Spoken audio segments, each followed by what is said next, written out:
तो आज के इस एक्सप्लेनर में सीधे मुद्दे पर आते हैं।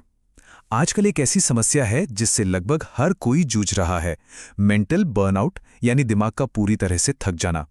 हर वक्त हम स्क्रीन से घिरे रहते हैं, डिजिटल शोर इतना ज्यादा है कि फोकस करने की क्षमता जैसे बिल्कुल खत्म सी हो गई है। लेकिन इस शोर शराबे से बाहर निकलने का एक रास्ता है, एक बहुत ही शांत और स्पष्ट रास्ता। आज के इस विश्लेषण में हम कुछ बेहद पावरफुल जापानी तकनीकों को डिकोड करने वाले हैं, जो उस खोए हुए फोकस को वापस लाने में मदद करती हैं। दिमाग जैसे टूट सा गया हो, ये सिर्फ कहने की बात नहीं है। जब भी कोई नई स्किल सीखने की या किसी गहरे विषय पर ध्यान लगाने की कोशिश होती है तो कुछ ही मिनटों में फोकस टूट जाता है। ये बिल्कुल वैसा ही है जैसे किसी बाल्टी में पानी भरने की कोशिश करना जिसके तले में एक बड़ा सा छेद हो। चाहे कितनी भी नई जानकारी अंदर डालने की कोशिश की जाए, वो सब कुछ ही पलों में बाहर बह जाती है। सच में ये बहुत ज़्यादा हताश करने वाला अनुभव होता है। ऐसा लगने लगता है कि जैसे अब कुछ नया सीखने की क्षमता ही नहीं बची है। लेकिन सोचने वाली बात यह है कि यह मानसिक बिखराव आखिर आता कहां से है। इसका जवाब हमारे आसपास ही है। फोन की लगातार बजने वाली नोटिफिकेशंस, हर तरफ फैला हुआ अनचाहा डिजिटल शोर और हर वक्त प्रोडक्टिव दिखने का एक अजीब सा थका देने वाला दबाव। लोग अक्सर क्या करते हैं, इस उलझन को सुलझाने के लिए नए नए प्रोडक्टिविटी ऐप्स डाउनलोड करते हैं, कॉम्प्लेक्स टाइमर्स लगाते हैं या महंगे प्लानर्स खरीद लेते हैं।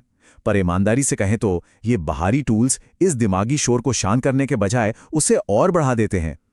ये तो अपने ही दिमाग से एक हारी हुई लड़ाई लड़ने जैसा है। और यहीं से कहानी में एक टर्निंग पॉइंट आता है। तुरंत असर दिखाने वाले लेकिन अंदर से खोखले डिजिटल सॉल्यूशंस के पीछे भागने के बजाय एक संकल्प लिया गया, पूरे 30 दिनों का संकल्प। इसमें कोई भी फैंसी ऐप नहीं था, बल्कि सिर्फ 4 बहुत ही शांत, सरल और पुरानी जापानीज फिलॉसफीज थीं। सुनने में ये बहुत आम लग सकता है, लेकिन इन 30 दिनों के इस प्रयोग ने फोकस और सीखने के पूरे नजरिए को ही बदल कर रख दिया। तो चलिए देखते हैं कि इस सफर का पहला स्तंभ क्या है। ये है काइज़न। काइज़न का सिद्धांत खुद को बेहतर बनाने के उस भारी भरकम तरीके को बिल्कुल उलट देता है। इसका सीधा सा मतलब है लगातार सुधार, वो भी हर दिन सिर्फ 1% के छोटे बदलावों के जरिए। आमतौर पर मोटिवेशन का तरीका कैसा होता है? सब कुछ या कुछ नहीं, रातों रात दुनिया बदलने की सोच, और इसी सोच का अंत हमेशा एक्सट्रीम थकावट या बर्नआउट में होता है। काइज़न इस ऑल और नथिंग वाले जाल से बचाता है। इसे ऐसे समझते हैं, पहले ही दिन जोश में आकर लगातार 3 घंटे पढ़ाई करने का नतीजा क्या होता है? 2 दिन बाद इतनी भयंकर थकान होती है कि किताब खोलने का मन तक नहीं करता। पुरानी आदतें ऐसे ही फेल होती हैं। लेकिन अगर रोज सिर्फ 15 मिनट के लिए कुछ नया सीखा जाए तो शुरुआत में लगेगा कि अरे इससे क्या ही होगा। पर यही छोटे छोटे 15 मिनट जब बिना थके रोज जुड़ते हैं ना, तो एक ऐसी अकल्पनीय निरंतरता बनती है जो कभी नहीं टूटती। हफ्तों बाद बिना किसी दिमागी बोझ के घंटों फोकस करना बहुत आसान और स्वाभाविक लगने लगता है। अब आते हैं दूसरे स्तंभ पर। इसका नाम है शोशिन, यानी शुरुआती दिमाग। शोशिन इंसान की एक बहुत ही खतरनाक आदत पर सीधा वार करता है। वो आदत है ये मान लेना कि मुझे तो सब पता है। ये जो थोड़ा सा अहंकार होता है ना, ये नई चीजें सीखने के रास्ते पूरी तरह बंद कर देता है। शोशिन का मतलब है शुरुआती दिमाग। किसी भी विषय या स्थिति को बिल्कुल वैसे देखना जैसे जीवन में पहली बार देख रहे हों। जब कोई मान लेता है कि उसे तो सब आता है, तो उसकी सच्ची सीख वही रुक जाती है। शोशिन उसी खोई हुई उत्सुकता को वापस लाता है।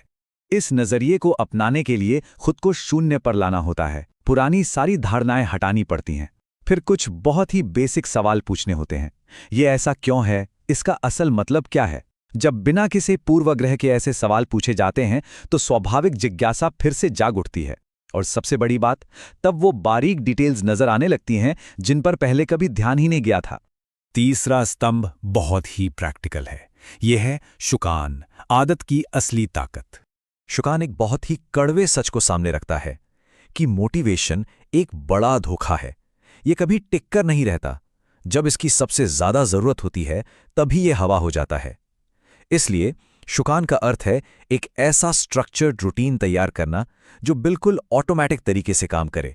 एक बार जब कोई मजबूत आदत बन जाती है तो रोज रोज खुद को किसी काम के लिए मनाने की जद्दोजहद नहीं करनी पड़ती।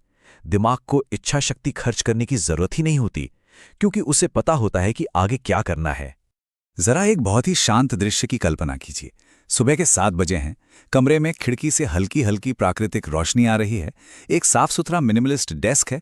ध्यान भटकाने वाला फोन पूरी तरह से दूसरे कमरे में है और मेज पर रखी है ताज़ी बनी हुई ग्रीन टी, जिससे हल्की सी भाप उठ रही है।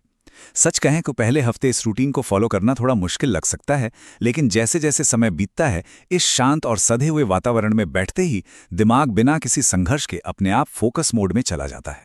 और अब सफर का चौथा और शायद सबसे बड़ा बदलाव लाने वाला स्तंभ, कागज और कलम। ये एक बहुत बड़ा शिफ्ट है।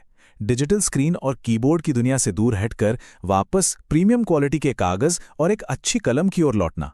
कीबोर्ड पर टाइप करना दरअसल एक पैसिव या निष्क्रिय काम है। अक्सर बिना गहराई से सोचे बस शब्दों को कॉपी किया जाता है। लेकिन हाथों से एक साफ नोटबुक में धीरे धीरे लिखना, ये एक बेहद एक्टिव प्रोसेस है।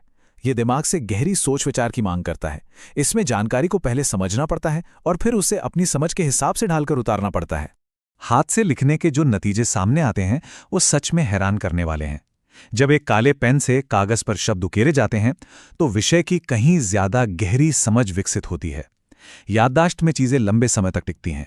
जब हाथ आराम से कागज पर चलता है तो नए और स्वतंत्र विचार खुद ब खुद पनपने लगते हैं। जो नोट्स इस तरह बनते हैं वो सिर्फ कॉपी पेस्ट किया हुआ टेक्स्ट नहीं होते, वो गहरे विचारों और समझ का एक पूरा नक्शा बन जाते हैं। तो चलिए देखते हैं एक नया फोकस। इन 30 दिनों के प्रयोग ने आखिर क्या हासिल किया। एक बात तो बिल्कुल साफ है कि ये कोई जादू की छड़ी नहीं है, लेकिन जब ये चारों स्तंभ एक साथ काम करते हैं तो जादू से कम भी नहीं लगते। कैज़न से हर दिन एक छोटा कदम, शोशिन से अपने नजरिए को एकदम खुला रखना, शुकान के जरिए एक ऐसा मजबूत रूटीन बनाना जो कभी न टूटे, और आखिर में हाथ से लिखकर चीजों को गहराई से समझना। जब ये सब मिलता है तो दिमाग को जबरदस्ती हैक करने की वो हताश कोशिशें बंद हो जाती हैं और फोकस का एक शांत, धीमा लेकिन बेहद मजबूत पुनर्निर्माण शुरू होता है। और इस पूरे विश्लेषण का जो सबसे गहरा सार है वो इस एक शांत विचार में सिमट जाता है। अपने दिमाग को ठीक करें, एक बार में एक पेज। जब भी वो डिजिटल दुनिया का भारी शोर हावी होने लगे और फोकस टूटता हुआ महसूस हो, तो बस इस बात को याद रखना है, सब कुछ एक ही दिन में नहीं सुलझाना है। शुरुआत छोटी और बहुत शांत होनी चाहिए। इस एक्सप्लेनर को खत्म करने से पहले एक सवाल है जिस पर हम सबको जरूर विचार करना चाहिए। भटकाव से मुक्त और शांत फोकस के सफर को शुरू करने के लिए सबसे पहले कौन सी तकनीक अपनाई जानी चाहिए? क्या वो कैज़न का 1% वाला छोटा बदलाव होगा या फिर शुकान का वो मजबूत रूटीन स्थापित करना? इस पर थोड़ा विचार जरूर कीजिएगा। छोटी शुरुआत कीजिए और अपनी मानसिक शांति की तरफ पहला कदम बढ़ाइए।